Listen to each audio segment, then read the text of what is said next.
Donc, pour situer d'abord le contexte du webinaire, donc pour ceux qui étaient déjà présents au webinaire précédent, ceux qui n'étaient pas présents, eh bien, vous pouvez le télécharger et donc avoir toutes les informations concernant cet ancien webinaire, notamment sur la gestion globale de notre LIMS.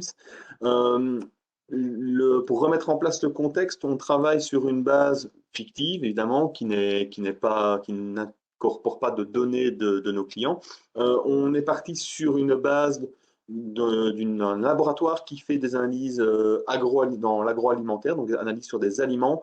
Pourquoi avoir choisi ce type de laboratoire? Eh bien, simplement pour que tout le monde puisse comprendre plus ou moins ce qu'on fait. C'est beaucoup plus facile à concevoir comme concept des analyses sur des aliments que sur d'autres éléments qui sont parfois plus complexes à expliquer et à comprendre. Donc, je vais partager mon écran pour que vous puissiez voir notre application. Alors, partager l'écran, j'ai pas vu le bouton, il est là. Voilà, est-ce qu'on peut juste me... Ouais, ça va, oui, c'est bon. Non? C'est pas bon? Ah oui. Voilà. Est-ce qu'on peut nous confirmer dans le chat que vous voyez bien tous l'écran Aki Manager? Ok, parfait. Merci. Donc, Aki Manager, pour rappel, c'est une application full web, donc tout va être installé au niveau d'un serveur, que ce soit un serveur local ou un serveur cloud. Vous allez avoir une interface de connexion qui va être toujours présentée comme ceci, donc avec une page d'identification qui vous permet de vous connecter avec votre login et votre mot de passe. Évidemment, il est possible de se connecter également avec un Active Directory. Ici, je vais me connecter avec un profil qui est responsable de laboratoire, donc une personne qui va se connecter, qui va avoir accès plus ou moins à toutes les fonctionnalités dont il a besoin pour gérer le laboratoire. Ce qui va nous intéresser davantage aujourd'hui, ça va être la partie gamme de recontrôle, l'échantillotech, mais également la gestion de la métrologie que l'on verra plus vers la fin de la présentation. Donc pour rappel, comment fonctionne notre LIMS? Notre LIMS fonctionne sur base d'une liste d'articles, donc d'éléments que vous allez pouvoir créer pour pouvoir créer des échantillons et donc attacher à ces produits, à ces échantillons, ce qu'on appelle une gamme d'analyse. Une gamme d'analyse est une succession de méthodes d'analyse sur lesquelles on va pouvoir travailler. Donc, pour vous montrer comment cela fonctionne, eh bien, je viens rentrer dans une méthode pour faire un petit rappel rapide des éléments qu'on va mettre en place. Donc, si je prends par exemple, voilà, je vais prendre cette méthode-ci, un dénombrement E. coli. On voit que sur notre application, on a la possibilité de venir saisir toutes les analyses dont vous auriez besoin pour votre émission. Donc, on peut créer toutes les analyses dont vous avez besoin pour réaliser les analyses sur vos échantillons. Donc, ici, c'est un dénombrement E. coli. Je vois que c'est avec des notions de fréquence. Donc, c'est une analyse qu'on va faire sur tous les échantillons qui vont être appelés lors des demandes d'analyse. On voit qu'on a une unité. On voit également qu'il est possible d'insérer des valeurs, donc des spécifications. Donc, ici, on indique que pour être conforme, l'analyse doit être comprise entre 10 et 200, et avec des possibilités de venir encore intégrer des codes normes, des références, etc. Possibilité également de venir gérer des habilitations, des équipements, etc. Toutes des données que vous allez retrouver plus sur notre premier webinaire où on explique cela beaucoup plus en détail. Donc, une succession d'analyses peut être ensuite attribuée à un échantillon par le biais d'une gamme. Et donc, lorsqu'on va appeler une gamme, je prendrai ici une gamme sur les produits cuits à base de viande, eh bien, on voit que l'on appelle toute une succession d'analyses, donc les germes aérobies, les E. coli, etc., etc. Et sous les E. coli, dans ce cas-ci, eh bien, on a différents dénombrements avec des dilutions et on a une formule de calcul qui va permettre, sur base des 3 résultats qu'on va intégrer ici, de calculer le résultat final du dénombrement E. coli. Donc voilà comment cela fonctionne dans une gamme d'analyse standard. On va pouvoir donc créer ces analyses, les accrocher à une gamme et accrocher cette gamme à un ou plusieurs articles. Comme on le voit ici, on a, quand on appelle un des articles ici des boulettes avec sauce, des escalopes, etc., eh bien, automatiquement, toutes ces analyses vont s'attacher à l'échantillon et vont être nécessaires au niveau renseignement des résultats. Ce qui m'intéresse ici, ce n'est pas vraiment ça, c'est pour vous rappeler comment fonctionne une gamme d'analyse classique, mais on a également une autre façon de travailler au niveau de notre LIMS, cela va être des gammes avec des recontrôles. Alors, qu'est-ce que c'est qu'une gamme avec recontrôle? Globalement, ça va être au début la même chose, mais ici, on va partir sur un produit avec une présence de viande crue, donc c'est une autre gamme qui, elle, va intégrer ce qu'on appelle un recontrôle de gamme. Donc, on va toujours avoir des analyses qui vont se succéder, à la différence qu'ici, on a coché la case gestion des suivis recontrôle, ce qui va nous permettre de venir donner des fréquences à nos analyses. Donc, on voit qu'en initial, en période, on va pouvoir créer différentes périodes. Ici, en période initiale, donc à T0, donc à la création de la demande d'analyse, eh bien, nous allons réaliser les 6 analyses qui sont présentées ici. Je regarde s'il n'y a pas de... les 6 analyses qui sont présentées ici. Ensuite, à la DLC, donc à la date limite de consommation, eh bien, il y aura d'autres analyses. On va avoir des analyses qui vont être les mêmes. Ici, par exemple, les germes aérobies, les E. coli et les staphylocoques vont à nouveau être nécessaires. Mais également, on va faire une analyse d'aspect et d'odeur qui sont plus des analyses de contrôle visuel ou olfactif. Et enfin, après la date de consommation, donc une semaine après, la DLC plus une semaine, eh bien, on va refaire un contrôle d'aspect et d'odeur. Et donc, à chaque fois, l'échantillon va être rappelé pour venir recréer ces différents éléments. Et donc, on peut, de cette façon-là, créer autant de fréquences que l'on veut. Ici, moi, je suis parti sur des éléments où vous faites ça à partir d'une DLC, puis une semaine, mais on peut également fractionner des éléments comme vous voulez. Vous pouvez dire à l'initial, donc à T0, puis à T plus une semaine, plus 2 semaines, 3 semaines, 3 jours. Voilà, on mixe les fréquences vraiment comme on le souhaite. Donc, elles sont toutes, vous pouvez toutes les créer sur Accu Manager selon vos besoins et les intégrer ensuite dans vos analyses de recontrôle. Alors, globalement, comment ça va fonctionner? Eh bien, on va avoir un workflow au niveau de notre ligne. Encore une fois, pour avoir davantage de précision sur les workflows et comment ils fonctionnent, je vous renvoie vers notre premier webinaire. Mais ici, j'ai intégré un workflow que j'ai appelé avec recontrôle, donc qui prend en compte les analyses de recontrôle. Donc, on va passer par toutes les étapes qui sont cochées, préparation de la demande, en attente de livraison et validation des échantillons, la saisie des résultats. Et ensuite, on a une case ici qui est demande d'essai en attente de recontrôle. Donc, ce qui veut dire qu'une fois qu'on va avoir terminé les premiers résultats, eh bien, la demande d'essai va passer en attente de recontrôle et de suivi. Et puis, automatiquement, lors de le jour où les analyses suivantes peuvent être déclenchées, eh bien, automatiquement, la demande d'essai va ressortir de cette étape, revenir en étape en cours pour vous annoncer qu'il faut, à ce moment-là, faire d'autres analyses jusqu'à ce que toutes les recontrôles aient été terminés. On va le voir dans un exemple tout de suite. Donc on voit ici par exemple que pour le responsable de laboratoire, on n'a pas d'analyse en cours. Par contre, j'ai créé des analyses qui ont avec des recontrôles et donc à venir, on aura des analyses à faire par la suite. Donc sur la demande d'essai numéro 18, eh bien on va avoir, donc sur des sushis, on aura des recontrôles qui vont être effectués le 8 décembre et le 15 décembre. Donc comment est-ce que tout ça va se mettre en place? On va créer directement une demande d'essai.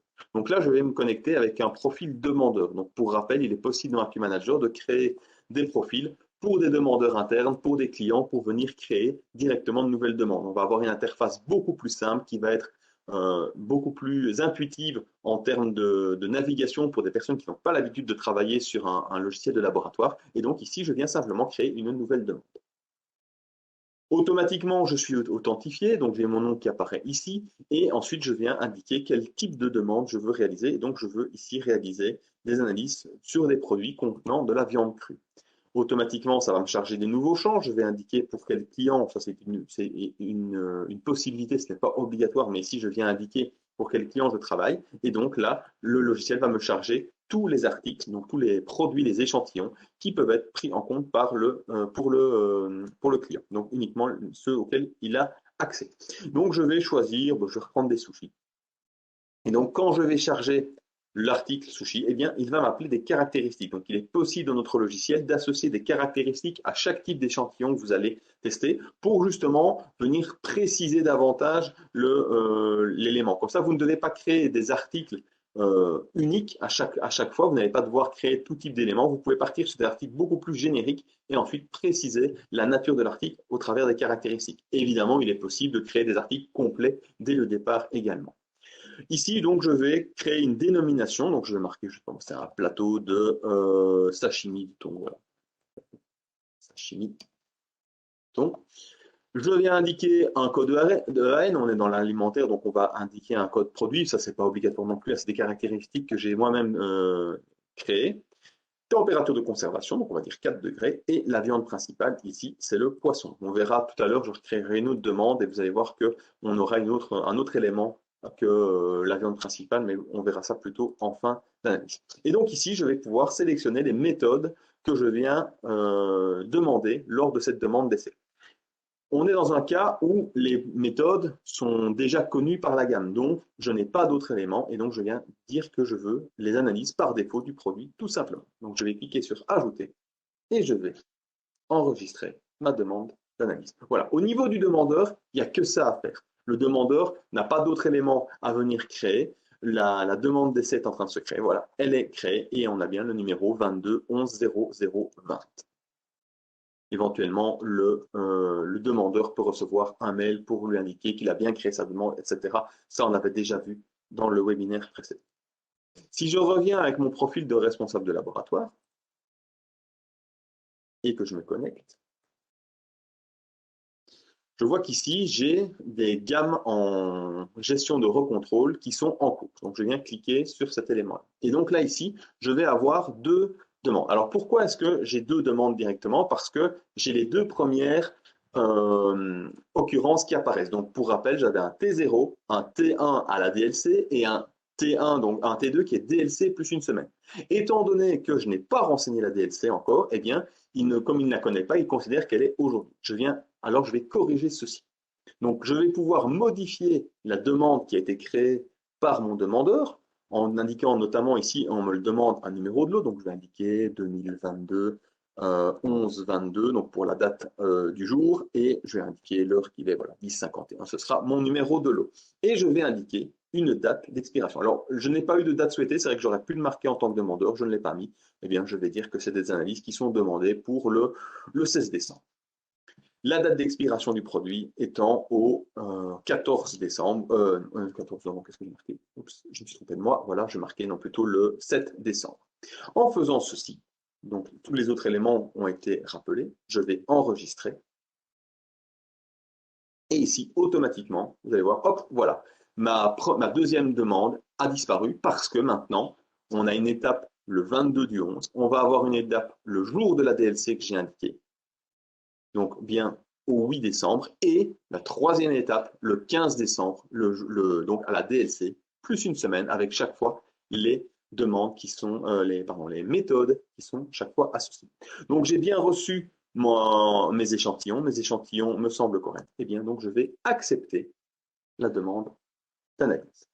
J'arrive donc maintenant en étape de demande d'essai en cours. À cette étape, pour rappel, on va venir saisir les résultats. Donc les résultats sont saisis directement dans AccuManager. Ici, je vais le faire au travers de l'application web, mais il est également possible de générer, ici vous voyez, un QR code de résultats pour ensuite flasher ce QR code à l'aide d'un téléphone ou d'une tablette et de venir saisir ces résultats directement sur notre version mobile. Encore une fois, c'est un élément qui a été présenté lors du premier webinaire que je vous invite encore une fois à venir consulter. Donc ici, voilà, les résultats d'analyse apparaissent. Donc très simplement, j'ai mes 6 résultats qui étaient demandés. Alors on peut venir voir pour preuve que ce sont bien les analyses qui ont été demandées lors du premier recontrôle. Donc je viens ici, germes aérobie, E. coli, staphylocoque, bacillus, salmonelle et monocytogène. Et donc si je viens là, eh bien j'aurai bien les germes, E. coli, staphylocoque, bacillus, etc., etc. Donc là, je viens saisir des résultats. Donc je vais saisir que des résultats conformes. Après, s'il y a une non-conformité, le logiciel me l'indiquerait. Donc ici, je vais indiquer les résultats 100, 500, 200. Donc voilà, ici, les résultats numériques avec double paramètre. On a également possibilité d'avoir des résultats alphanumériques. Ici, il me propose absence ou une présence. Eh bien, ce sera de l'absence, etc. Voilà. Une fois que j'ai saisi tous mes résultats, évidemment, on peut les saisir en plusieurs fois. Ce n'est pas obligatoire de saisir tous les résultats en une seule fois. Je viens enregistrer mes résultats. Et donc là, il me confirme bien que tous mes résultats sont conformes. Est-ce qu'une importation des résultats est possible? Oui, une importation des résultats est possible. On va pouvoir apporter les résultats de différentes façons. On va pouvoir apporter les résultats soit directement par des fichiers Excel. On va pouvoir également faire un lien entre des fichiers Excel, des cellules d'un fichier pour automatiquement que le logiciel vienne récupérer les résultats dans certaines cellules d'un fichier Excel et les retranscrire directement dans notre Lynx. Il est également possible de faire des importations automatiques sur base d'appareils et ça, on verra ça, on en discutera en fin de présentation. Donc voilà, ici ma demande d'essai est passée à l'étape de validation parce que j'ai saisi tous mes résultats. Donc comme tous les résultats ont été saisis, eh bien j'avais activé une fonctionnalité qui me disait quand tous les résultats sont saisis, on passe automatiquement à l'étape suivante.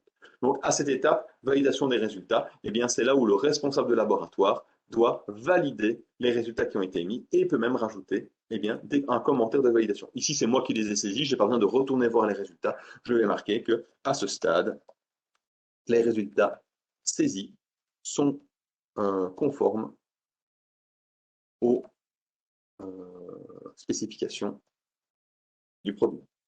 Voilà, je vais marquer ceci et donc je vais accepter. Et quand j'accepte l'étape 700, comme ça fait office de signature, il me demande de ressaisir mon mot de passe. En saisissant mon mot de passe, je viens valider cette étape et il va me générer un premier rapport. Donc ici, vous allez voir que au niveau de l'étape, on est bien passé en étape 825, demande d'essai en attente de recontrôle suivi. Et donc, ma demande d'essai va rester dans cette étape jusqu'au, je pense, le 8 décembre, date limite de consommation, donc quand les prochaines analyses seront demandées. Et donc ici, j'ai bien un document qui se crée automatiquement, donc qui vient encore une fois d'un fichier Word. Je veux encore vous parler du précédent webinaire, donc on avait discuté de cet élément-là. Donc on peut, sur AQ Manager, venir créer des rapports d'analyse directement sur Word ou sur Excel avec des champs de fusion. Et donc le champ de fusion se crée, donc on m'indique bien le numéro ici 22 11 0020, le numéro de ma demande, le numéro de version du document. Ici j'ai les informations du demandeur et du client. Je retrouve les informations de mes articles. Donc ici, j'avais bien fait une analyse sur des sushis, plateau sashimi saumon, le code EAN que j'avais tapé, etc., etc. Toutes les analyses qui sont saisies. Et alors, vous voyez ici, on a déjà des analyses qui seront appelées par la suite. Vous voyez, les analyses qui n'ont pas encore été remplies, qui seront appelées par la suite, sont déjà présentes, mais les résultats ne sont pas encore saisis. Et après, voilà, un commentaire de validation. À ce stade, les résultats saisis sont conformes aux spécifications du produit avec la date et le nom de la personne qui a validé ces analyses. Donc voilà, c'est la copie de cet élément et peut être envoyée directement également par email aux demandeurs. Donc voilà comment on va gérer les gammes de recontrôle au niveau de notre logiciel AQ Manager. Donc ça, c'est la première étape du webinaire. Deuxième élément, ça va être au niveau de l'échantillotech, parce qu'il est possible au niveau de notre logiciel de créer des articles que vous allez pouvoir stocker dans une échantillotech. Et donc, je me dirige à présent vers cette partie, la partie échantillotech de mon tableau. Donc, je vois ici que j'ai du stock. Et donc, si je clique sur la zone stock, je vois les éléments qui sont stockés. Donc, je vois que j'ai 3 éléments qui sont stockés actuellement. Un carpaccio, un fromage frais, j'ai plusieurs échantillons, j'en ai 2 en carpaccio, 4 en fromage frais et 1 en fromage à pâte dure. Et donc, je vais décider de créer une demande d'analyse sur le fromage ici à pâte dure. Alors, je pourrais la créer depuis à nouveau le profil d'un demandeur, mais il est également possible de le faire depuis un profil responsable de laboratoire. Donc, on va gérer au niveau d'AQ Manager les droits d'accès, de création, de modification de tous les éléments. Et donc, un technicien de laboratoire, un responsable de laboratoire a évidemment le droit de venir créer ici de nouvelles demandes d'analyse. Donc, je viens dans un écran de demande d'analyse et je viens créer une nouvelle demande. Donc, je vais remplir plus ou moins de la même façon que ce que j'ai fait précédemment, sauf qu'ici, le demandeur, c'est la personne qui est connectée. J'ai la possibilité de le changer en disant que c'est à nouveau Gérard qui fait la demande, mais je la saisis à sa place. Je viens insérer un type de demande, et donc là, je vais partir sur une analyse sur des produits laitiers. La date souhaitée est pour fin de semaine prochaine. Le client, je vais le rappeler encore une fois, c'est toujours le même client que d'habitude, et ça me charge la liste des articles. Donc ici, c'est des produits laitiers, donc du fromage. Et donc, je vais prendre le fromage à pâte dure. Fromage à pâte dure pour lequel j'ai un échantillon qui est stocké, donc que j'ai renseigné.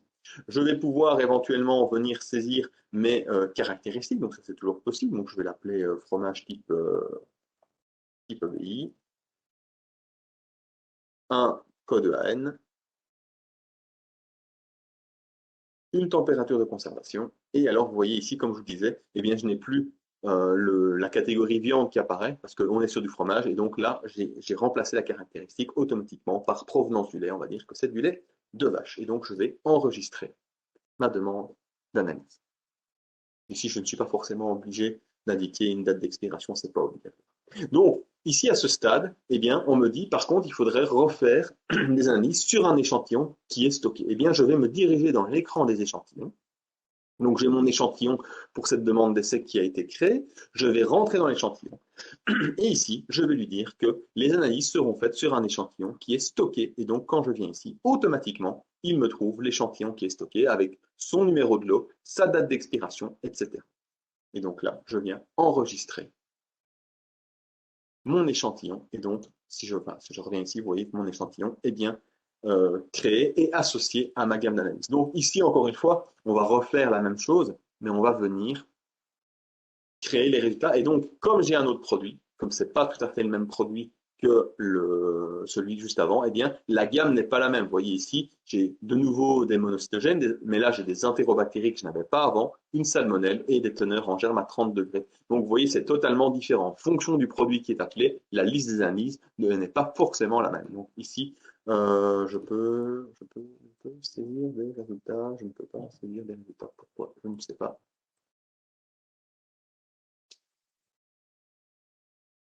Je ne sais pas pourquoi je ne peux pas saisir mes résultats. Petit souci au niveau de mon écran. Mon écran semble s'être figé. C'est bien caractéristique. J'ai bien tout ce qu'il faut ici. Ah non, je sais pourquoi. En fait, c'est parce que, oui, c'est vrai que j'avais pas prévu ce cas de figure jusqu'à présent. En fait, le problème qu'il y a, c'est que pourquoi je peux passer les résultats? Eh bien, tout simplement parce que l'échantillon que j'ai sélectionné, le fromage à pâte dure, en fait, il est plus bon. Donc, en fait, c'était, oui, j'aurais dû mettre une autre date pour celui-là. Voilà, on a la possibilité, donc, quand on vient faire des entrées en stock d'échantillons, bon, voilà, après, ça revenait au même, hein. J'allais ressaisir des résultats, ça allait me ressortir un rapport. Donc, voilà, cet élément-là, vous l'avez déjà vu. Ce qui est intéressant au niveau de l'échantillotech, c'est que lorsqu'on va créer des échantillons et qu'on va venir les intégrer au stock, on va pouvoir également indiquer une date de péremption de ces échantillons.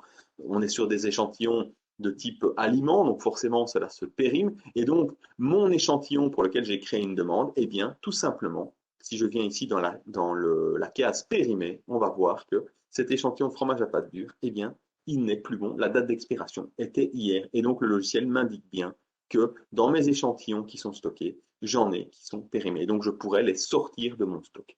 Alors comment ça va se passer quand on va créer une sortie ou une entrée d'échantillon? Eh bien on peut créer, je vais faire ici une entrée d'échantillons. Donc je vois tous les échantillons qui sont entrés. Donc on voit avec un petit code couleur ceux que j'ai entrés qui sont périmés. Donc j'en ai plus que 2 qui sont bons. Et donc je peux créer une nouvelle entrée d'échantillons. Je viens choisir à nouveau un fromage à pâte dure.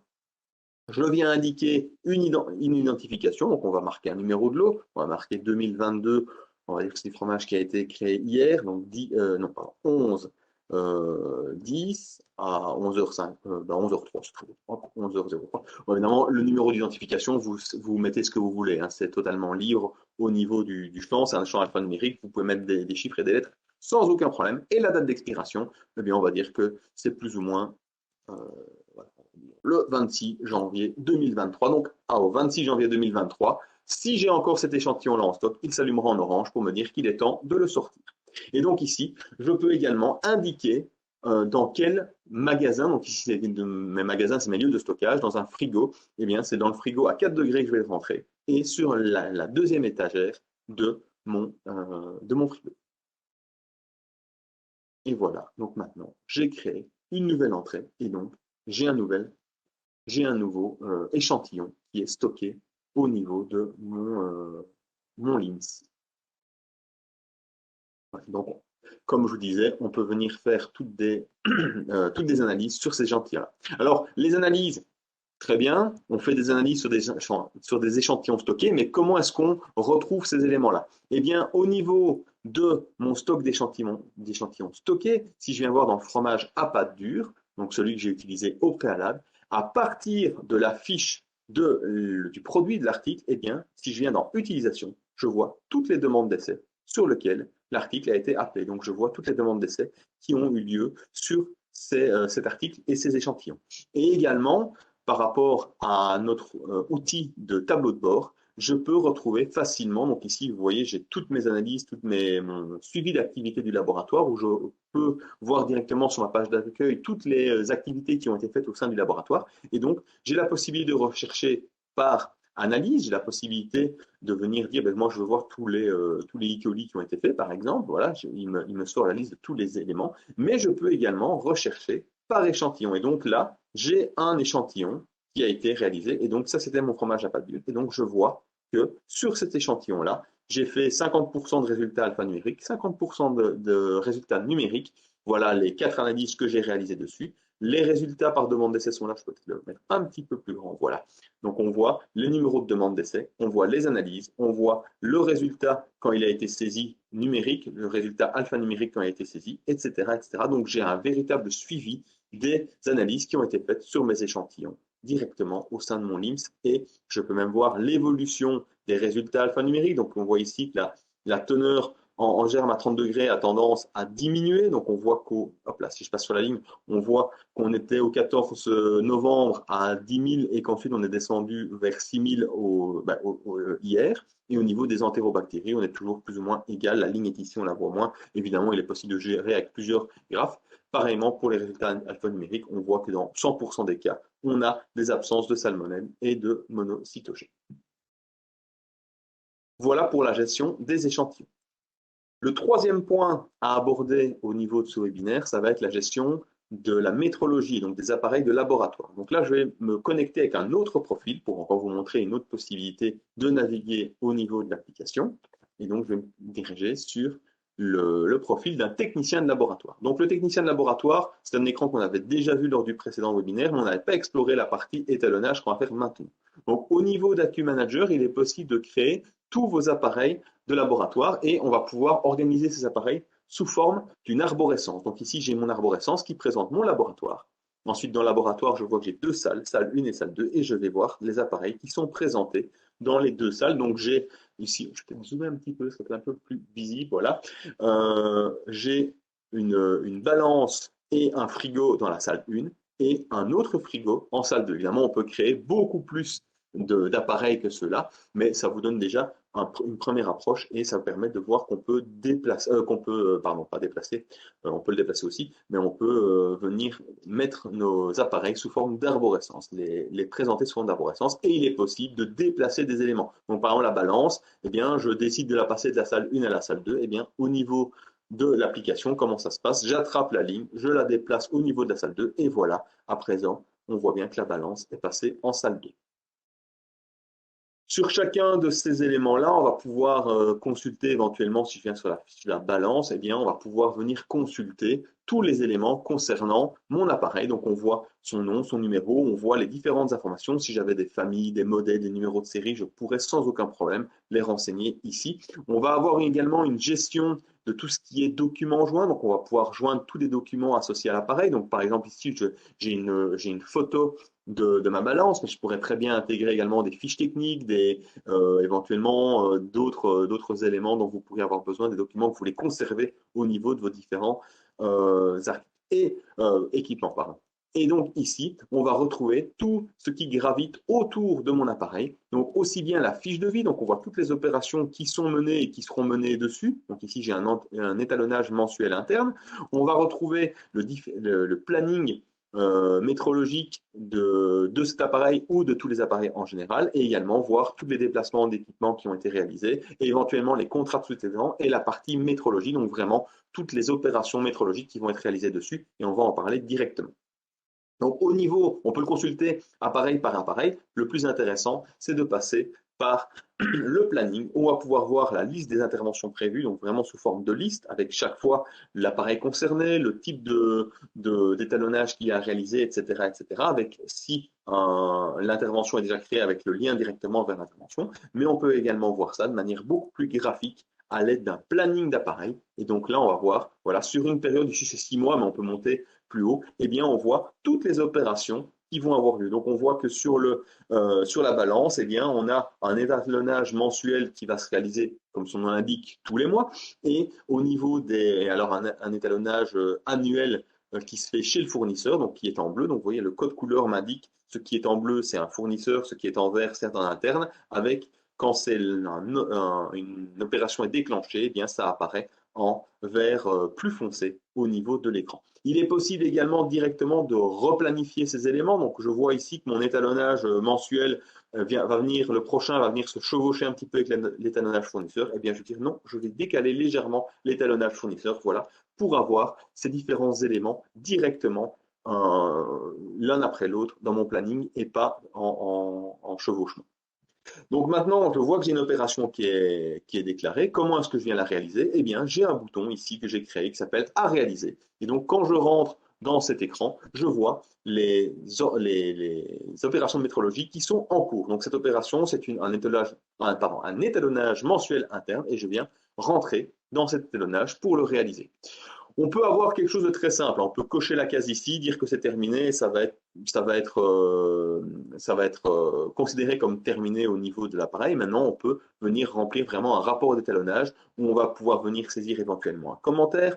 Éventuellement, si on veut savoir combien de temps on a passé dessus, bien, on va pouvoir pointer du temps et on va pouvoir éventuellement également pointer du temps pour d'éventuels sous-traitants. Mais ce qui m'intéresse, moi, ici, c'est surtout, on ne voit peut-être pas très bien au niveau de la couleur, désolé, c'est la checklist des éléments qui est à faire. Donc ici, je vois que je dois emmener l'appareil au banc d'étalonnage.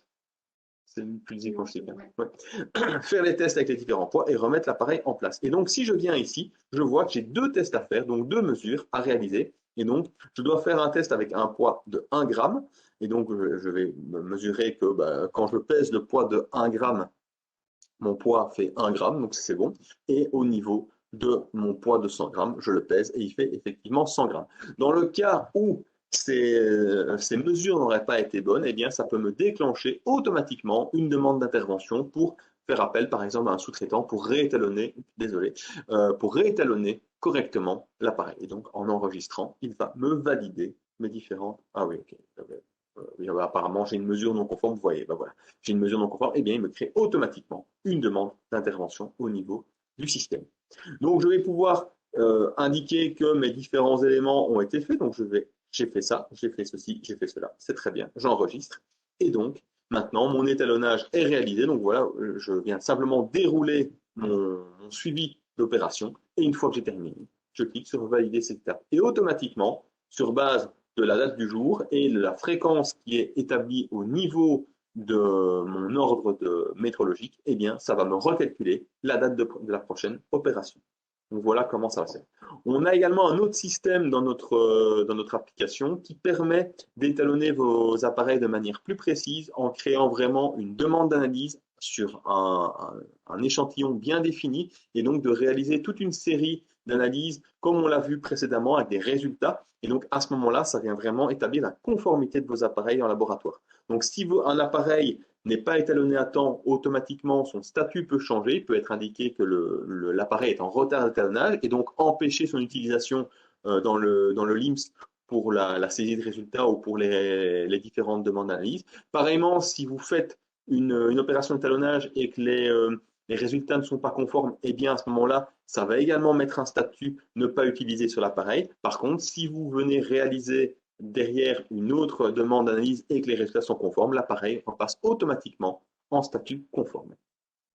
Dernier point au niveau des appareils, donc ça fait un peu écho à une question qui a été posée plus tôt. Il est possible de faire des interfaces entre vos appareils de laboratoire et le LIMS pour venir saisir directement des résultats sur vos résultats d'analyse. Alors on va travailler de différentes façons. Donc on peut soit travailler en direct avec l'appareil, donc connecter directement l'appareil à notre LIMS et dès que le résultat est saisi sur votre appareil, il remonte dans le LIMS, mais on peut également venir faire des interfaces sur base de fichiers plats, donc qui va aller lire sur un fichier, par exemple un fichier CSV ou Excel, les résultats et venir les intégrer aux bonnes demandes d'analyse. On peut également travailler par des web services qui vont automatiser ces actions-là. Et il est enfin possible également de lire éventuellement les données de vos résultats sur une autre base de données, donc celle de notre LIMS, pour automatiquement venir saisir les résultats.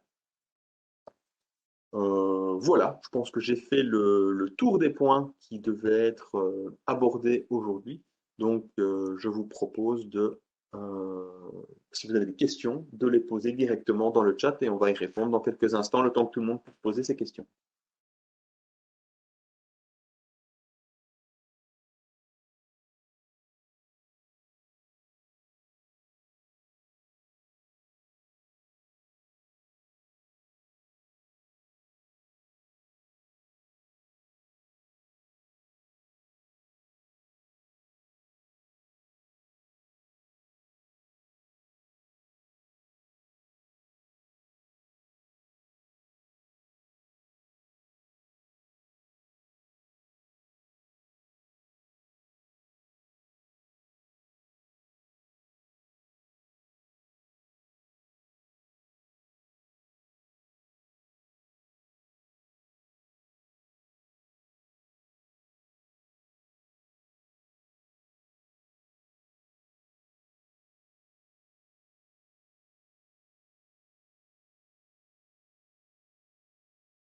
Donc ici, je vois plusieurs questions qui apparaissent. Donc, si une analyse à J0 est réalisée par un technicien, y a-t-il une revalidation possible par le responsable de laboratoire? Oui, tout à fait. Comme on l'a vu, les résultats qui vont être saisis se le sont à une étape du workflow qui s'appelle demande d'essai en cours. Et ensuite, ça, c'est uniquement l'étape à laquelle on va saisir des résultats. Ça peut bien sûr être fait par un technicien. Une fois que cette étape est réalisée, on va avoir une étape suivante qui va être une étape de validation des résultats qui, elle, va plus être faite par un responsable de laboratoire qui, lui, aura la visibilité sur les résultats qui ont été saisis et pourra ensuite valider les résultats qui ont été faits. On a également une étape intermédiaire qui permet de prévalider les résultats, de juste vérifier les résultats, par exemple, par un technicien qui, lui, valide les résultats d'un collègue avant de les renvoyer au responsable de laboratoire, par exemple. Deuxième question, c'est comment éditer les bulletins d'analyse. Donc, les bulletins d'analyse, on les édite de trois façons sur AccuManager. Soit on les édite au travers de Word. Donc là, on crée un rapport d'analyse, comme vous avez vu précédemment, sur base euh, d'un fichier type que vous avez. On vient insérer des champs de fusion qui vont automatiquement renvoyer des résultats, mais également les informations des échantillons, des articles directement sur le rapport d'analyse. On fait le même principe à l'aide de fichiers Excel. Donc là, on a une exportation de données qui proviennent de la demande d'essai, des échantillons, des résultats sur des feuilles Excel. Et ensuite, vous pouvez utiliser une autre feuille pour venir faire la mise en page de votre rapport. Ça permet également de faire des calculs, par exemple, des dates, chose qui n'est pas possible sur Word. Et troisième élément, si vous avez vraiment des rapports spécifiques, on peut également les développer sur un modèle de rapport style Crystal Report. Alors, la question suivante, pouvez-vous, s'il vous plaît, nous refaire un petit tour sur les fonctionnalités de l'application?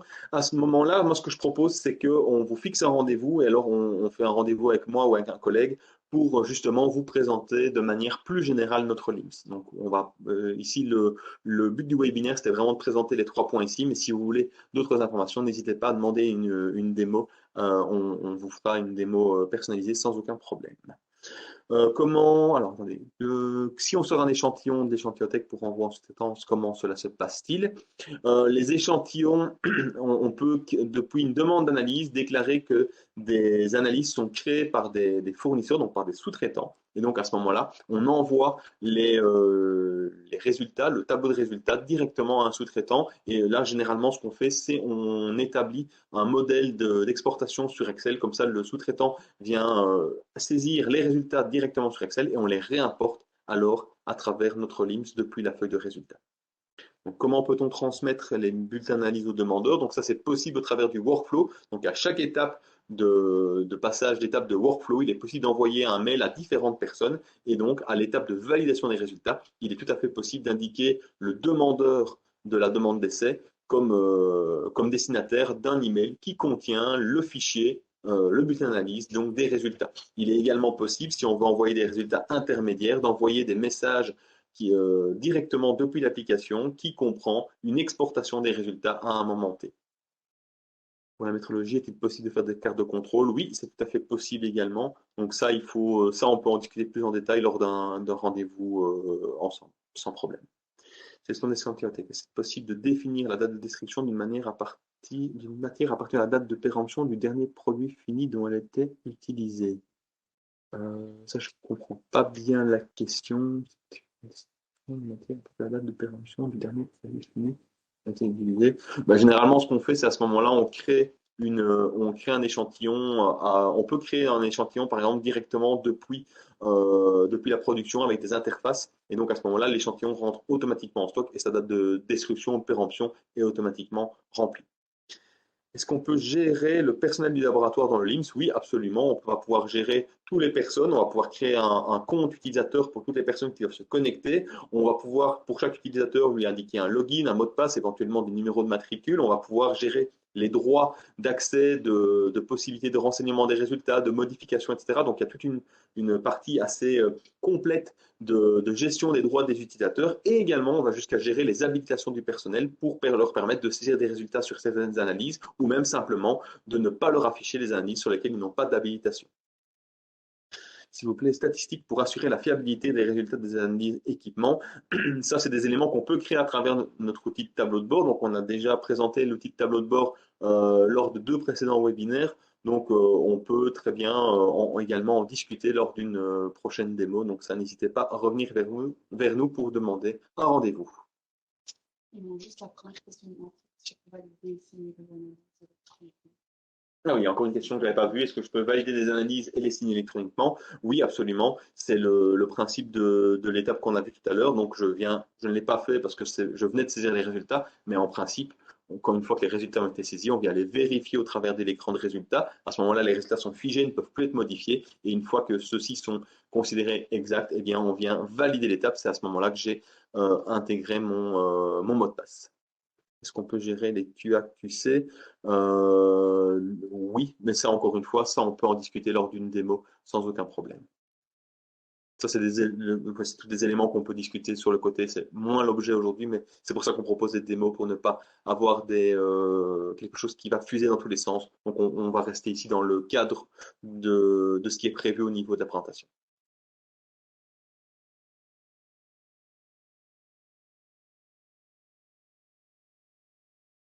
Je pense avoir fait le tour des questions.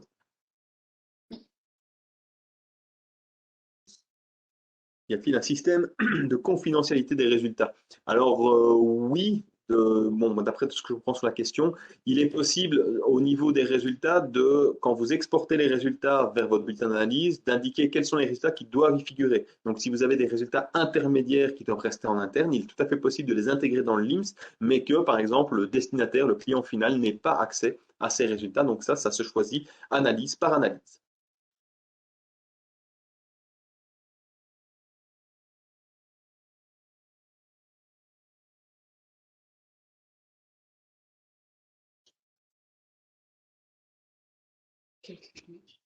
Voilà, je pense qu'ici on a fait le tour des questions. Je ne vois plus d'autres questions qui arrivent. Donc il va me rester à vous remercier à tous pour votre participation. Il n'y a pas de séparation entre les modules logiciels, ça veut dire? Si je veux juste une partie. Si, vous pouvez. Alors, attendez, encore des questions qui arrivent. Finalement, est-ce qu'il n'y a pas de séparation entre les modules du logiciel si je veux juste une partie? Oui, notre logiciel fonctionne sur base de modules. Donc, on va avoir un module au niveau du LIMS, au niveau de l'étalonnage, au niveau des ventes, au niveau des commandes, au niveau des tableaux de bord. Et vous pouvez, sans aucun problème, prendre uniquement le module LIMS dans un premier temps, et par la suite, si vous en avez besoin, intégrer d'autres modules, ou si vous n'en avez pas besoin, simplement ne pas les prendre. Ça, c'est tout à fait possible. On travaille vraiment à la carte. Pour une usine de production, est-ce qu'il y a un système de verrouillage échantillon entre labo et production? Oui, on peut réaliser, par exemple, des interfaces entre notre logiciel et vos logiciels de production, par exemple. Ça, c'est une demande qu'on a régulièrement. Il n'y a pas de quoi.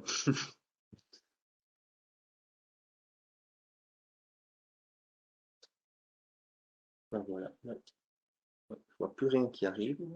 Donc, je pense que, eh bien, voilà, on avait dit qu'on était plus ou moins sur une présentation. Donc, on arrive donc à la fin de ce webinaire. Il me reste à vous remercier à tous pour votre participation. Donc, n'hésitez pas à nous recontacter si vous voulez voilà, c'est une question qui arrive. Comment récupérer la présentation? Donc, on envoie un mail systématiquement à tous les participants